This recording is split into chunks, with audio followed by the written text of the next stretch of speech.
Dios les bendiga abundantemente. Somos la comunidad cristiana de Los Cocuyos y soy el pastor Jonathan Labrador. Y nos complace muchísimo seguir predicando el Evangelio. Nos complace mucho tenerles en el canal y poder bendecirles con la predicación de la palabra, la exposición de las Sagradas Escrituras. Como nos los habíamos propuesto desde el inicio de la pandemia, no sabíamos hacia dónde el Señor nos estaba llevando. Aún nos mantenemos en el medio, aún seguiremos predicando el Evangelio y queremos seguir siendo fieles al Señor en la predicación de las Sagradas Escrituras. Esperemos que están siendo de bendición para ustedes tanto como para nosotros aquí en la comunidad cristiana y también a través de la audiencia que hay en Radio Dinámica 1490 en la amplitud modulada aquí para la Gran Caracas en Venezuela y a través de su página web. Quiero tener una palabra de oración antes de la exposición de este séptimo mensaje en la serie del Éxodo, Cristo en el Éxodo. Hoy estaremos hablando acerca de los 10 mandamientos, Cristo en la ley. Los 10 mandamientos, Cristo en la ley, estaremos en el capítulo 20 del libro del Éxodo. Antes, como les he dicho, vamos a tener una palabra de oración.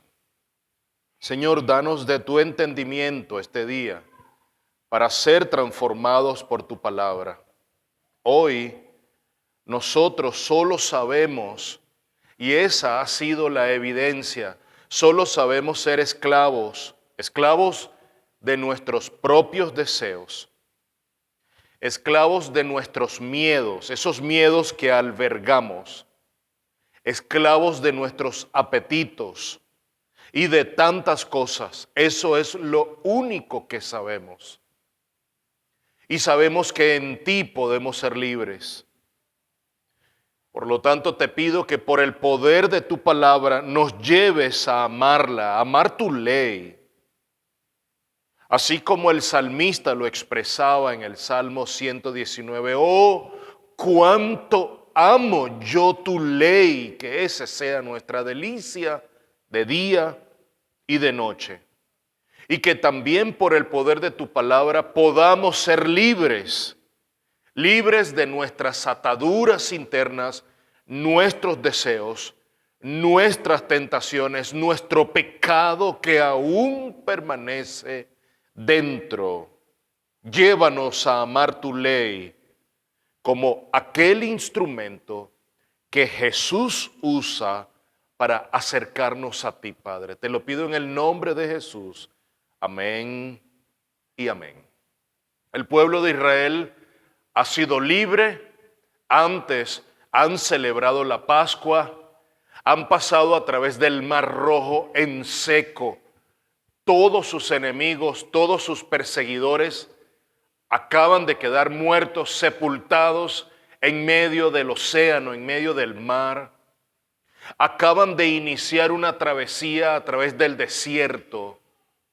Lo primero que se encuentran es con un lago, con un río, con el agua, pero el agua amarga. Y hay una queja, y eso es lo primero que el corazón brota de él, es lo que está dentro, es lo podrido, lo descompuesto.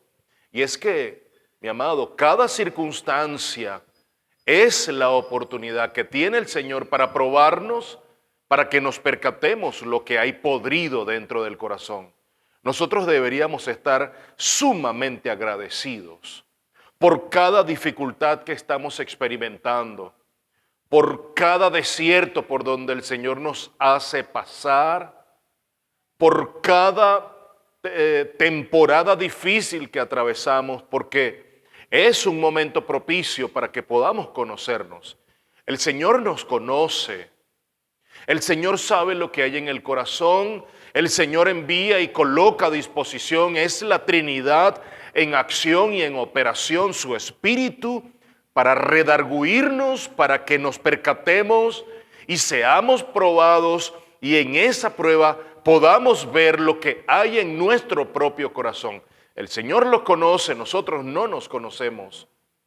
Deberíamos estar agradecidos por cada dificultad, por cada tormenta, por cada situación difícil, prueba que atravesamos, porque por ella el Señor nos santifica. El desierto y el cruce del desierto es la oportunidad de nuestra santificación. Ya han sido salvados. No ha sido absolutamente más nada sino la mano poderosa de nuestro Dios, la mano gloriosa que nunca dejó de ser manifestada y evidenciada tan manifiestamente sobre el pueblo de Israel. Nada ha hecho Israel para ser salvos. Nada has hecho tú, ni nada he hecho yo para mi salvación. Ha sido exclusivamente nuestro Dios que ha puesto absolutamente todo a favor nuestro para nuestra redención, para nuestro rescate, para nuestra salvación y en el progreso de nuestra santificación en esta vida, para que cuando venga Cristo se dé la glorificación esperada en nuestra vida.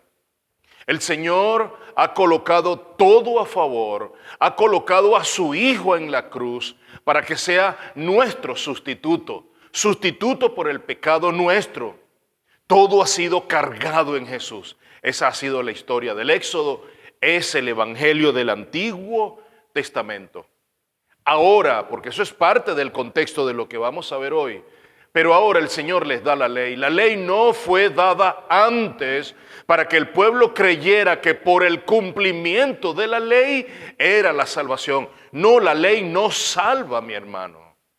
La observancia de la ley, de los mandamientos y el cumplimiento de la ley no te salva. Vivir una vida cristiana bajo parámetros, bajo estándar en este mundo no te salva. El único que pudo lograr la salvación para nuestra vida es el Hijo de Dios, nuestro amado Señor y Salvador, Jesucristo. A Él sea la gloria por siempre. Y ese es el contexto con el que deseo iniciar. Leamos capítulo 20 del libro del Éxodo, versículos del 1 al 21. Y habló Dios estas palabras diciendo: Yo soy el Señor tu Dios, que te saqué de la tierra de Egipto, de la casa de servidumbre. No tendrás otros dioses delante de mí. No te harás ídolos, ni semejanza alguna de lo que está arriba en el cielo, ni abajo en la tierra, ni en las aguas debajo de la tierra.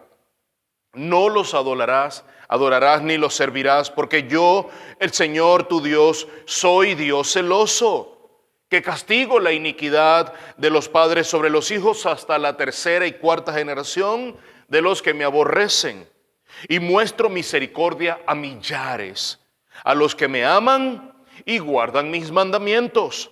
No tomarás el nombre del Señor tu Dios en vano, porque el Señor no tendrá por inocente al que tome su nombre en vano. Acuérdate del día de reposo para santificarlo. 6 días trabajarás y harás toda tu obra, mas el séptimo día es día de reposo para el Señor tu Dios. No harás en él obra alguna, tú, ni tu hijo, ni tu hija, ni tu siervo, ni tu sierva, ni tu ganado, ni el extranjero que está contigo. Porque en 6 días hizo el Señor los cielos y la tierra, el mar y todo lo que en ellos hay, y reposó en el séptimo día. Por tanto, el Señor bendijo el día de reposo y lo santificó. Honra a tu padre y a tu madre para que tus días sean prolongados en la tierra que el Señor tu Dios te da. No matarás, no cometerás adulterio, no hurtarás, no darás falso testimonio contra tu prójimo, no codiciarás la casa de tu prójimo. La casa de tu prójimo, no codiciarás la mujer de tu prójimo, ni su siervo, ni su sierva, ni su buey, ni su asno, ni nada que sea de tu prójimo. Y todo el pueblo percibía los truenos y relámpagos, el sonido de la trompeta y el monte que humeaba. Y cuando el pueblo vio aquello, temblaron y se mantuvieron a distancia.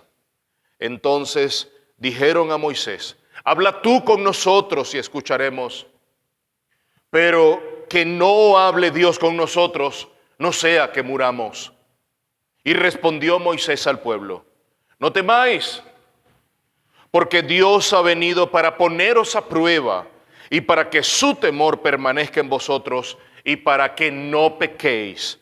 Y el pueblo se mantuvo a distancia mientras Moisés se acercaba a la densa nube donde estaba Dios.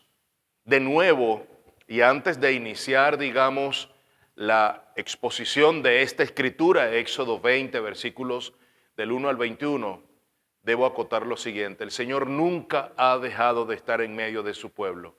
Siempre el Señor, desde el inicio de los tiempos, desde Adán y Eva, desde el jardín del Edén, el Señor ha tenido en mente estar en medio de nosotros. Su presencia nunca se ha apartado de nosotros. Dios ha estado omnipresentemente en todo momento en nuestra vida. Y aquí no es la excepción. El Señor está presente. La nube estaba presente, de día y de noche. La nube, la columna de nube y la columna de fuego perseguían al pueblo de Israel, los rodeaban. En un momento, a través del cruce del Mar Rojo, iba delante esa nube, y un momento en que los egipcios se acercan, esa nube estuvo detrás de ellos, dividiendo el mal del bien, dividiendo el día de la noche, dividiendo la piedad de la impiedad. Dios siempre ha estado en medio de su pueblo. Una lectura equivocada que haríamos del libro del Éxodo es creer que este pueblo, escogido por Dios, el cual Dios tomó unilateralmente para hacer un pacto sobre ellos, para amarlos, para redimirlos, para salvarlos, para entregar a su Hijo, único Hijo en la cruz por ellos, creeríamos nosotros, dándole una lectura equivocada, que esta gente eran víctimas del faraón y de todo Egipto. Pues no, eso no es cierto, esa no es la lectura equivocada. Por toda la lectura del libro del Éxodo, sabemos que el pueblo era culpable de idolatría, de infidelidad. El pueblo fue culpable de queja. El pueblo tuvo memoria corta. Baste una lectura del capítulo 14, capítulo 15 para percatarnos de la corta memoria del pueblo, de la infidelidad en su corazón, de la queja que constantemente llevaban delante de Moisés, el siervo del Señor. Después veremos cómo construyen un becerro de oro y cometen los pecados más abominables. Hemos aprendido que el pueblo de Israel no era una víctima, no, eran pecadores acérrimos que estaban activamente procurando el mal y procurando apartarse del Señor, y que no pasaríamos nosotros una prueba delante del tribunal de Cristo. Si no fuese por el Hijo de Dios, nosotros hoy no tuviésemos esperanza de vida. Otra lectura equivocada del libro del Éxodo es que con el Señor sacarlos de Egipto tenía, porque ellos podían seguir adelante. No, tampoco es cierto, porque Dios los saca de Egipto, pero Egipto tenía que sacarse del corazón del pueblo. Y eso es lo que nos retrata el desierto y el cruce a través del desierto. La oportunidad que Dios tiene, o lo voy a decir en este sentido, la oportunidad que todos nosotros tenemos para que el Señor nos santifique en esta vida hasta que venga Cristo nuevamente, hasta llegar a la tierra prometida. Es la oportunidad de que el Señor, en este proceso de santificación que los teólogos llaman la santificación progresiva que se va dando cada día, es la oportunidad para que el Espíritu Santo revele, nos pueda decir todo lo que hay en nuestro corazón, y que podamos pedir perdón, y que podamos arrepentirnos, y que podamos ser libres de toda esa inmundicia que aún queda residualmente en nuestros corazones. Egipto tenía que salir del corazón del pueblo, tal como este mundo tiene que salir de nuestros corazones. Toda ambición, toda ansiedad, toda depresión, toda tentación, todo deseo, toda queja tiene que salir de nuestros corazones. Y es una oportunidad en la que el Señor nos tiene en su mano para nosotros ser santificados cada día. De nuevo, Una lectura equivocada también, una última lectura equivocada del libro era que Dios al sacarlos, y ya que ellos eran libres, ellos podían hacer su vida nuevamente y quedar libres. Pues mi amado, si tú crees que una vez vienes al Señor ya puedes hacer con tu vida lo que quieres, pues déjame decirte que el pueblo de Israel precisamente nos podemos quedar convencidos, nos convence de exactamente lo contrario. Una vez libres de Egipto, una vez libres de las ataduras de este mundo, somos esclavos de Cristo Jesús. Una vez libres de Egipto, ellos pasaron a ser rescatados y redimidos, por tanto, pasaron a ser propiedad de Dios. Algunos llegan a pensar que la vida cristiana es precisamente eso. Llegué a los caminos del Señor y ahora yo puedo hacer con mi vida lo que quiero. Algunos viven una vida cristiana permeada por otras cosas. Algunos llegan a vivir una vida religiosa de solamente venir de vez en cuando a la iglesia y hacerse llamar hermanos por los hermanos de la comunidad. Pues esa no es la vida cristiana. Si no hay una relación posterior al momento en que el Señor te trae a tus pies, no te puedes llamar cristiano. Si luego de ser sanado por el Señor de manera milagrosa, porque el Señor lo hace en nuestra vida, ¿no quieres más nada? ¿Sigues tu vida? ¿Sigues con tu familia? Como que si actual no hay dueño, ni rey, ni Señor sobre tu vida, pues déjame decirte que no tienes una relación con el Señor.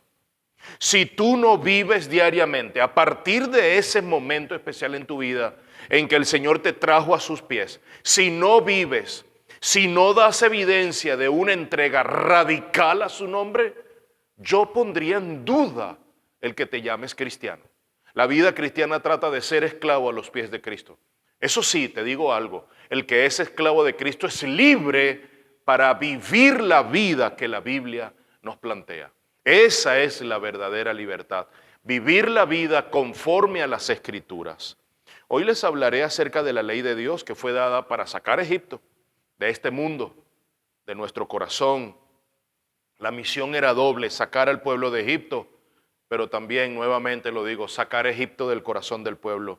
Y ese fue precisamente el ministerio de nuestro Señor y Salvador Jesucristo, un ministerio como sacerdote, un ministerio como rey y un ministerio como profeta, el triple ministerio de Cristo, sacar a Egipto y sus raíces de nuestro corazón y liberarnos del poder del pecado y de la muerte.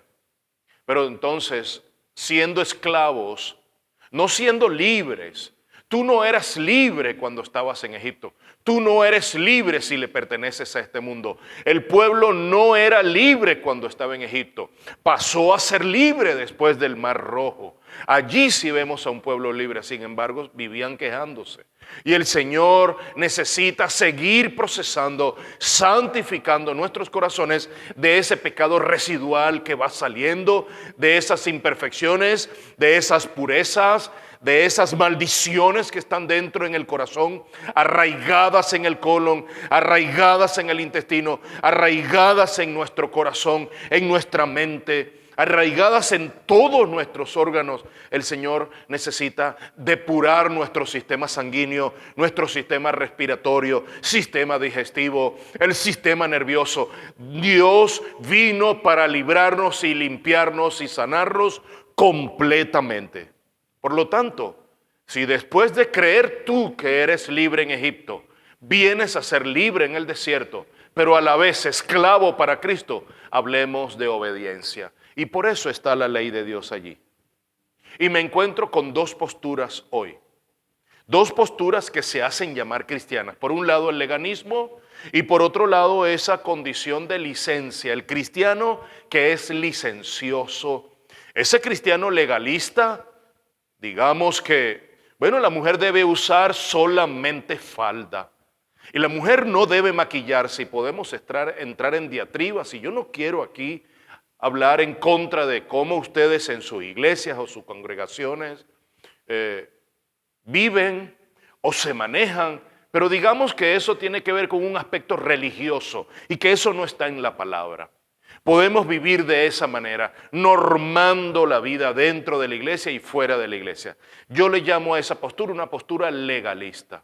Pero por otro lado, nos encontramos con aquellos que son cristianos licenciosos, que también tanto una postura como la otra tienen un problema para entender de qué va la ley del Señor, de qué va las Sagradas Escrituras, de qué trata la obediencia. Ambas, tanto el legalista como el licencioso, tienen ese grave problema para entender de qué va la ley. El salmista, como lo dije en la oración al inicio, oh, cuánto amo yo tu ley. ¿Cuántas veces no podemos leer eso y creer que vivimos amando la ley de Dios? Pero ¿cuánto cuesta obedecer su ley? Si yo amo su ley, no tengo problemas para obedecerla. Y estaré siempre a los pies de la cruz para decirle, sí, Señor, heme aquí, envíame a mí, cuenta con este siervo. Hablemos de obediencia, porque nuestra oración debe ser obedecer a nuestro Señor por amor. La obediencia no es porque yo estoy interesado en lograr algo del Señor. La observancia de la ley, como sí lo creían los fariseos, como sí el pueblo de Israel pensaba que la ley salvaba, la ley no fue dada para salvación. La ley no fue dada para conseguir algo. La ley fue dada para llevarnos a Cristo. La ley es un medio. La ley no es un fin. La ley es un medio que nos lleva a acercarnos a Cristo. Y esa debe ser nuestra oración. Que cada día, a través de nuestro acercamiento a su palabra, nosotros podamos amar más a nuestro Señor y Salvador. Hay un contexto, y quisiera llevarte a entender el contexto en el que se entrega la ley al pueblo, porque el contexto determina la importancia de la entrega de la ley al pueblo. La ley se encuentra en el capítulo 20 del Éxodo, exactamente a la mitad, porque tiene 40 capítulos el libro del Éxodo. Y el Señor no le dio al inicio del libro, al inicio de la liberación o en el momento de participar de la Pascua. El Señor no le dio allí la ley al pueblo, se la da ya cruzando en el desierto. ¿Por qué? Primero, ya lo hemos dicho, la ley no fue dada para salvación. La ley nos salva. Y este ha sido un grave error que hemos enseñado. Ha sido un grave error y nosotros debemos conocer que la palabra del Señor no dice eso en ningún sitio. La ley y los mandamientos, o como le llamamos el decálogo, no fue dado para incurrir en salvación en nuestra vida, para lograr la salvación. La ley le fue dada al pueblo que ya había sido liberado. Entonces, esto es importante. Un pueblo que ya había entrado en pacto de gracia porque el Señor así lo había establecido. El Señor se había comprometido con sí mismo de buscar a un pueblo, hacerlos suyos, hacerlos sus hijos y colocar sobre ellos su pacto de gracia. Entonces, para esta exposición quiero enfocarme en los últimos versículos de estos 21. A partir del 18, 4 versículos estaremos nosotros enfocados. Y para desarrollarlo quiero que nos hagamos 3 preguntas. Esas 3 preguntas son: ¿por qué el pueblo se aterrorizó tanto de la ley? ¿Por qué la entrega de la ley les generó tanto terror, tanto que mandaron a Moisés? Esa es la primera pregunta. ¿Por qué la ley aterrorizó tanto al pueblo? La segunda pregunta es: ¿por qué ellos piden un mediador? Si para el pueblo el mediador era Moisés, era la ley al inicio, sí, era la ley. ¿Por qué ahora ellos piden un mediador? Y en tercer lugar, ¿por qué se les prohíbe tener un temor? Porque Moisés le dice, no teman. Esa es la primera instrucción de Moisés cuando ellos terminan de hablar y proponerle y decirle, anda tú, no queremos porque el Señor nos va a matar, si el Señor nos habla moriremos, anda tú. Esa es la propuesta del pueblo, pero la propuesta de Moisés, no teman. ¿Por qué Moisés le prohíbe al pueblo temer, pero después le ordena que tengan otro temor, otra obediencia al Señor? Por un lado le dice no teman y por otro lado le dicen teman al Señor. Esas son las 3 preguntas que estaremos desarrollando. Vayamos a la primera. La primera pregunta ¿Por qué les aterrorizó tanto la ley a ellos? Siendo que ellos habían visto el brazo fuerte del Señor, grande de Dios, librándolos del faraón. Ellos pudieron ser testigos de primera mano, en primera fila, de que cada día el Señor se presentaba delante de ellos, como lo dije en anteriores enseñanzas. Ellos podían abrir las ventanas o las cortinas de cada tienda en donde vivían, en donde estaban durmiendo cada noche. Ellos podían abrirla y ver la presencia de Dios. Ellos podían salir al aire libre y poder ver la presencia de Dios detrás de ellos, encima, alrededor de ellos. Ellos fueron testigos de primera mano de la presencia del Señor. Ellos vieron las plagas de Egipto pasarles por un lado y no tener ningún daño en sus propias vidas. Ellos fueron colocados en una ciudad de refugio, las mismas ciudades que se replicaron en libros en el Antiguo Testamento. Allí ellos estuvieron en Gosén, estando en un lugar refugiados. Tuvieron una ciudad en donde pudieron pasar inadvertidamente sobre ellos todas las plagas. ¿Por qué se asustaron tanto? Si era el mismo Dios a los cuales ellos habían estado expuestos durante tanto tiempo. El mismo contenido de la ley nos da una pista.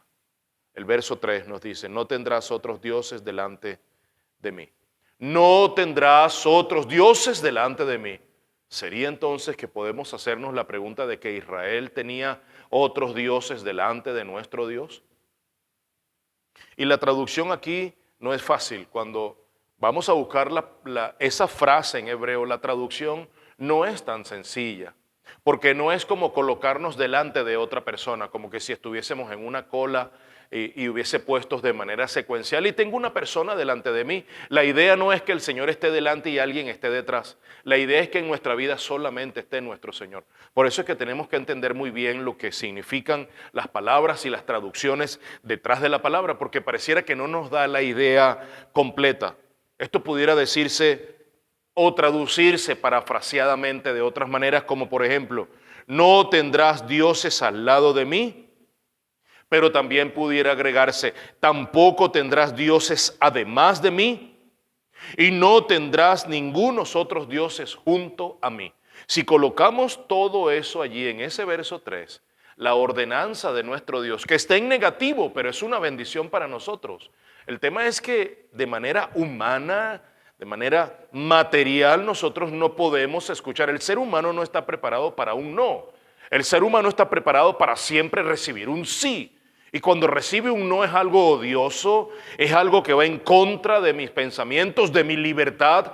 Alguien está cercenando la libertad que yo tengo como ser humano. Entonces nacieron los derechos humanos y hoy todo el mundo tiene derecho a despotricar del otro. Hoy la gente tiene derecho ahora ser conservador y decir que creemos en el diseño para la familia, un diseño bíblico para la familia. Bueno, ahora mucha gente tiene el derecho de ser intolerante en contra del cristianismo. Eso es lo que llama el mundo y la sociedad secular los derechos humanos. Ahora el cristiano no tiene derecho a creer y velar y evangelizar acerca de un diseño único para el matrimonio, lo que es la mujer y el hombre.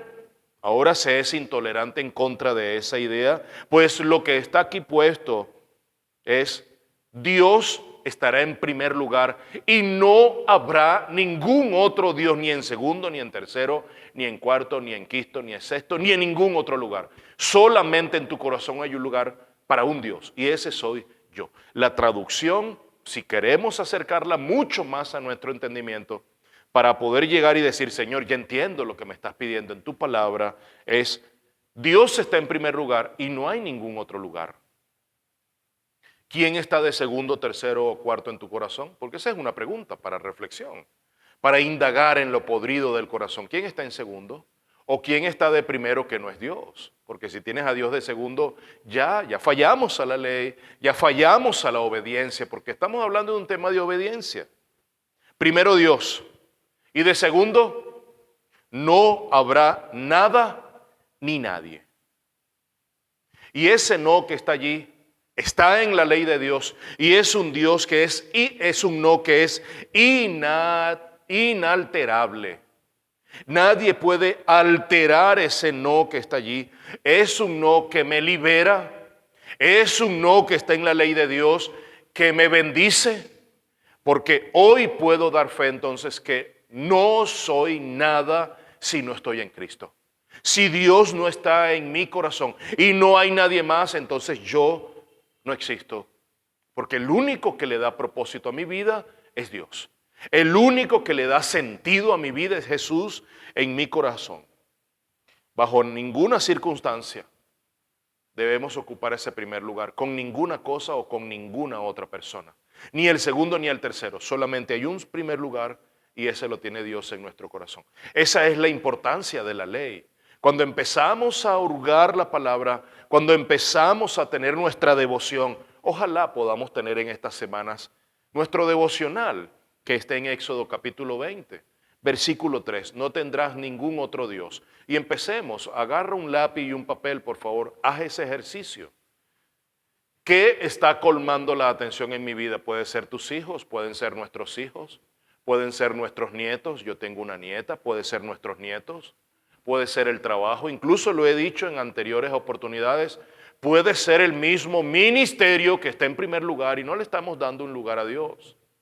Puede ser nuestras esposas si eres un hombre, puede ser sus esposos si son mujeres, pueden ser sus padres si están vivos, puede ser algo, pueden ser los bienes, inmuebles, sus inversiones, el desarrollo académico, la carrera organizacional, ese próximo ascenso que estás esperando, esa mudanza, ese viaje, puede estar en el primer lugar. ¿Qué está haciendo que tu vida gire alrededor de algo? ¿Tu vida hoy está girando alrededor de algo? Eso está en el primer lugar y merece atención hoy. Pablo en Efesios 4:28, el que roba no robe más.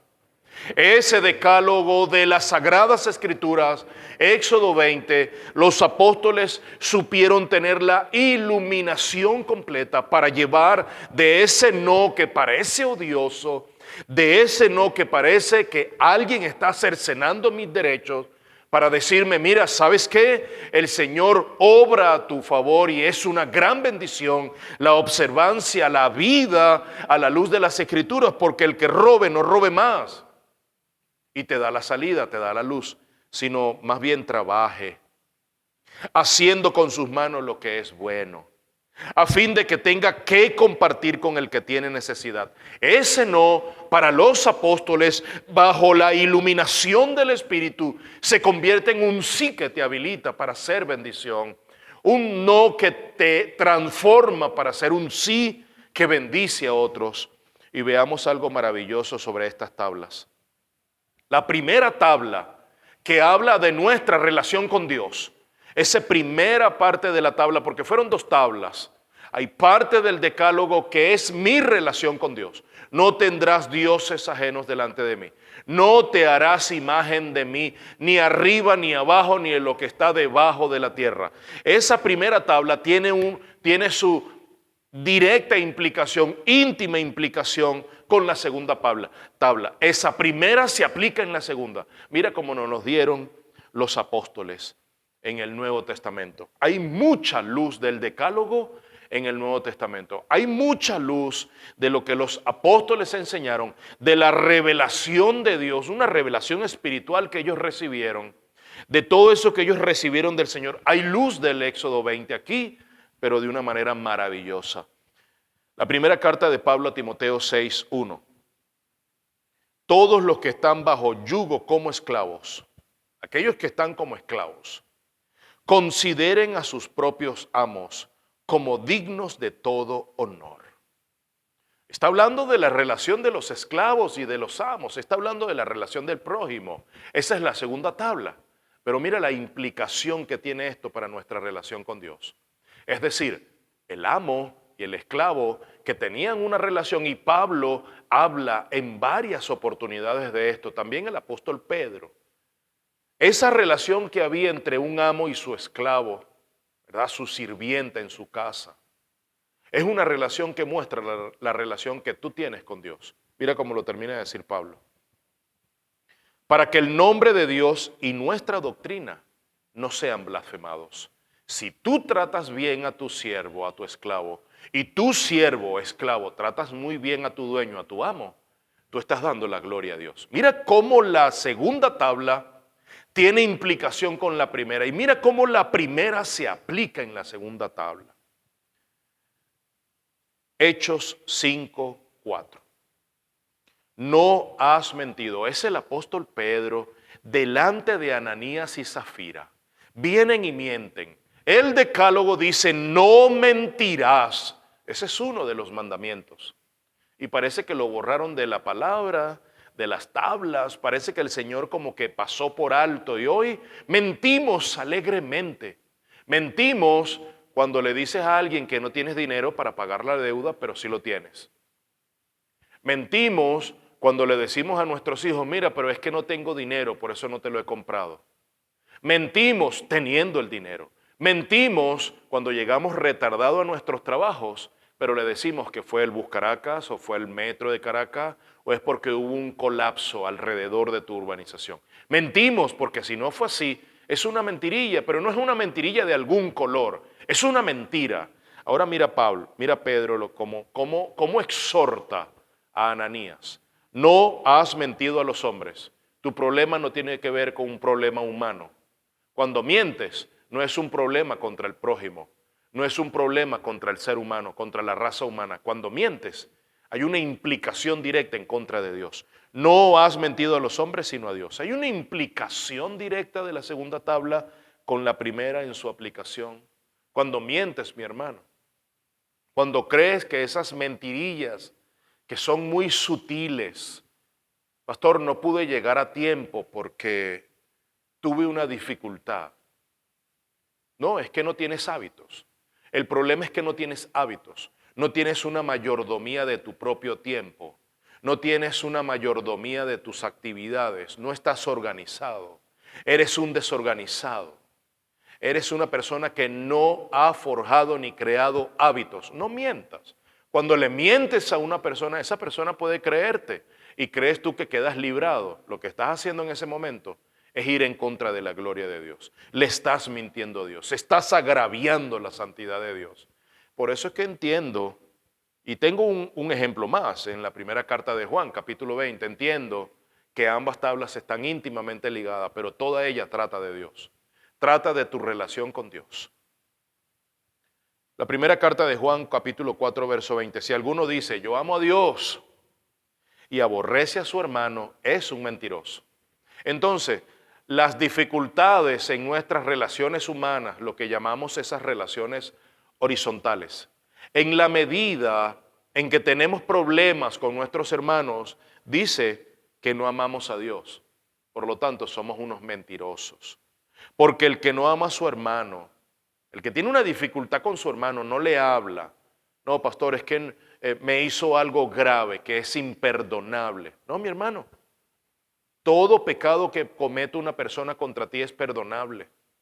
Todo agravio es perdonable, es susceptible de recibir perdón, de dar perdón. El Señor Jesús nos dio un gran ejemplo en la cruz del Calvario, colocando su vida en sustitución por la nuestra, por todos los pecados de toda la raza humana en todos los tiempos, pasados, presentes y futuros. Entonces es una excusa, es una mentira y dice, porque el que no ama a su hermano, ¿a quien ha visto? No puede amar a Dios a quien no ha visto. Entonces el apóstol Juan dice que tú eres un mentiroso, que yo soy un mentiroso cuando digo que amo a Dios, pero no amo a mi hermano. ¿Ves cómo la primera tabla se aplica a la segunda y la segunda tiene una implicación directamente relacional con la primera? Un ejemplo extraordinario también es David y Betsabé. David violó toda la segunda tabla, completamente, la segunda tabla. Su relación con Urías y con Betsabé. Natán lo exhorta. Escucha la exhortación de Natán. Segundo libro de Samuel, capítulo 12, verso 9. ¿Por qué has despreciado la palabra del Señor, haciendo lo malo a sus ojos? ¿Por qué lo has despreciado? David, violando toda la segunda tabla, estaba violentando toda la primera, estaba yendo en contra de la gloria de Dios. Y Natán lo dijo tan claramente: estás despreciando la palabra de Dios, estás echando por tierra la revelación de Dios, estás echando a la basura, al pote de la basura, al mismo Dios, haciendo lo que hiciste. El apóstol Pablo dice que conoció la codicia, que conoció el pecado a través de la palabra. Romanos 7, versos 7 y 8. ¿Qué diremos entonces? ¿Es pecado la ley? De ningún modo. Al contrario, yo no hubiera llegado a conocer el pecado si no hubiera sido por medio de la ley, porque yo no hubiera sabido lo que es la codicia. Entonces Pablo está diciendo, ese hombre que es codicioso no sabe que lo es hasta que se encuentra con la palabra. Ese hombre que es un adúltero no sabe que lo es hasta que la ley se le revela. La ley es un medio que nos acerca a Cristo. Si la ley no hubiera dicho no codiciarás, pero el pecado, aprovechándose del mandamiento, produjo en mí toda clase de codicia, porque aparte de la ley, el pecado está muerto. Ahora, viendo todo esto, era lógico entonces entender el por qué el pueblo hebreo estaba tan aterrorizado, porque al acercarse la ley sabían muy bien que iban a conocer el carácter de Dios y se iban a ver como muertos. Al leer toda esa ley, yo hubiese estado igual en el mismo estado que ellos. No estoy disculpándolos a ellos, tampoco me estoy exonerando, estoy diciéndoles, pueblo hebreo, yo hubiese estado también como ustedes. Y la ley al conocerla hubiera revelado mi pecado y yo hubiese estado lleno de temor. Esa segunda pregunta es ¿por qué ellos piden un mediador? Bueno, la redacción de ellos fue pedir un mediador. Yo también lo hubiese pedido. Ahora Moisés también era un violador de la ley, porque Moisés no era un santo inmaculado. Moisés también era un mediador de la ley, pero por la gracia de Dios había sido escogido para esta misión. Y en la Biblia sabemos que se menciona a Moisés como un tipo de precursor de Cristo, como un tipo de Cristo, como una prefigura de Cristo. Y el mismo Moisés le había dicho al pueblo que vendría un profeta como él que debían escuchar. Eso lo leemos en Deuteronomio 18:15, también en Hechos 3:22. Dice, un profeta de en medio de ti, de tus hermanos, como yo, te levantará el Señor tu Dios. A él oiréis. Moisés estaba claro que después de él, tal como el Juan el Bautista, después de él vendría alguien superior. Jesús fue un Juan el Bautista superior. Jesús fue un Moisés superior. Jesús fue un Abraham superior. Hebreos 3 del 1 al 3 nos dice que Jesús es superior que Moisés.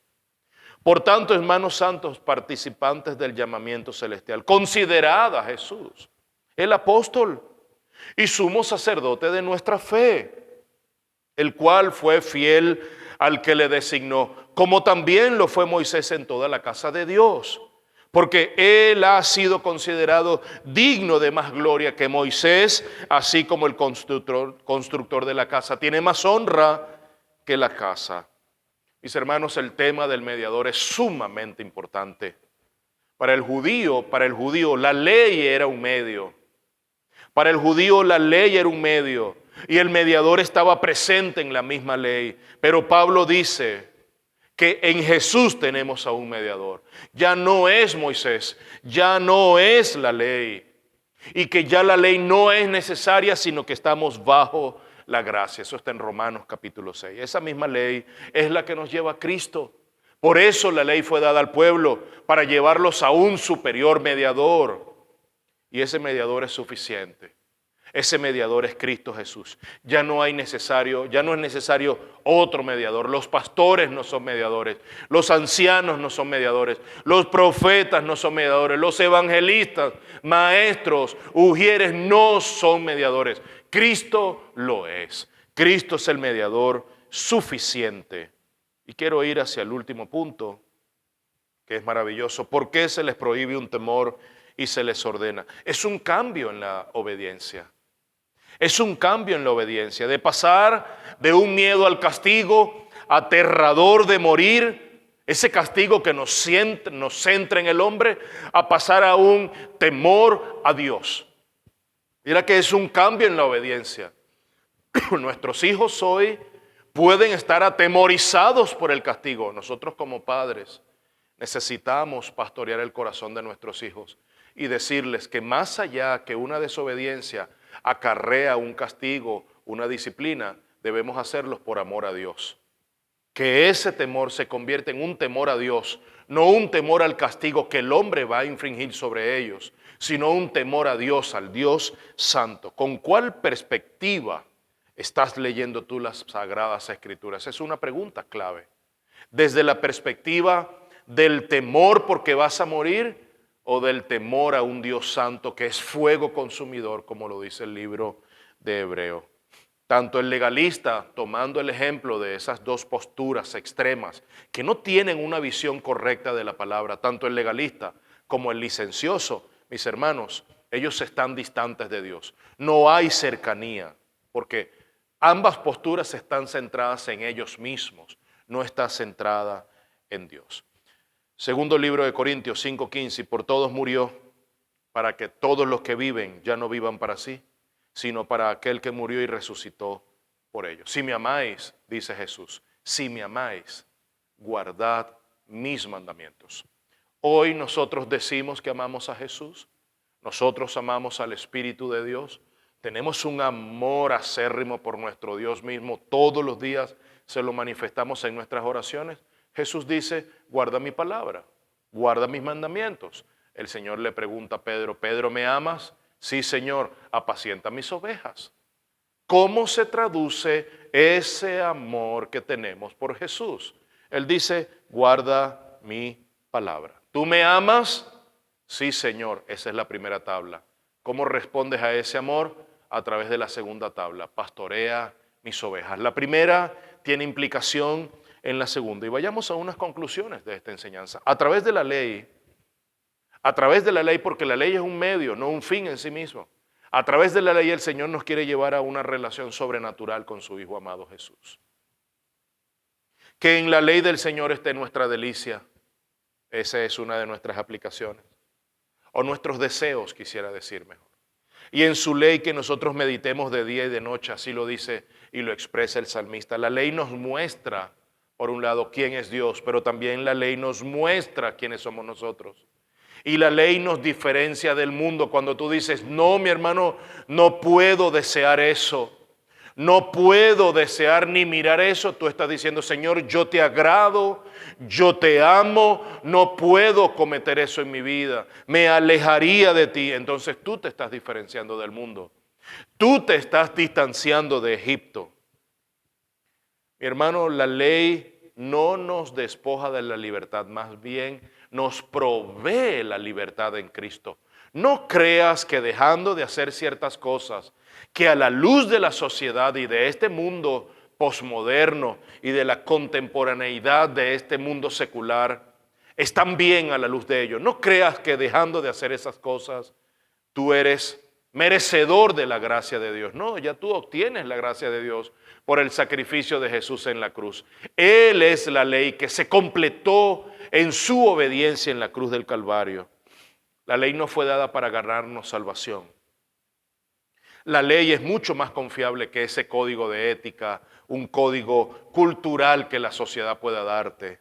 Y la ley todavía es relevante para nosotros en esta vida cristiana hoy. Quiero tener una palabra de oración. Señor, te damos gracias por tu palabra. Gracias por este nuevo temor que tú infundes en nuestro corazón. Ya no un temor fundado, cimentado en el hombre, un temor cimentado y infundado en ti, Señor. Gracias. Ese temor que nos acerca, ese temor que nos relaciona sobrenaturalmente con tu Hijo, ese temor que nos trae hacia el nuevo mediador que es Cristo. Gracias por permitirnos reaccionar continuamente ante la ley tuya. Esa ley que nos has provisto, que nos acerca a nuestro mediador. Gracias porque a través de ella nos enseñas a amarte, a obedecerte. Y venimos, Señor, ante ti como quien desea cumplir la palabra. No como quien está reacio porque ha perdido su libertad. Más bien, gracias porque a través de tu ley Tú nos has provisto tu libertad en Cristo Jesús. Señor, no dejes, como el salmista oró, que nos desviemos del camino, que nuestros pies cambien de dirección abruptamente y nos alejemos y nos distanciemos de tu presencia. Y gracias porque al estar en Cristo sabemos que Él nos gobierna, porque Él es nuestro Rey. Sabemos que Él es nuestro profeta, Él nos enseña y sabemos que Él es nuestro sacerdote. En Él nos purificamos. Ese es el triple oficio de Jesús sobre nuestra vida. Gracias por ese mediador. En Cristo Jesús. Amén y amén. Mis amados, maravillosa es las Sagradas Escrituras. Desde este ministerio, desde esta comunidad, de verdad, en nuestro corazón entregado al Señor, queremos decirte, no hay nada mejor que fundir nuestra vida a la luz de las Sagradas Escrituras. Pídele al Señor en oración que las Sagradas Escrituras se vuelvan se vuelvan agua viva en tu vida y que puedas inundar tu corazón de ella, como lo dijo Lutero, que nuestra mente esté cautiva a su palabra. Dios les bendiga abundantemente.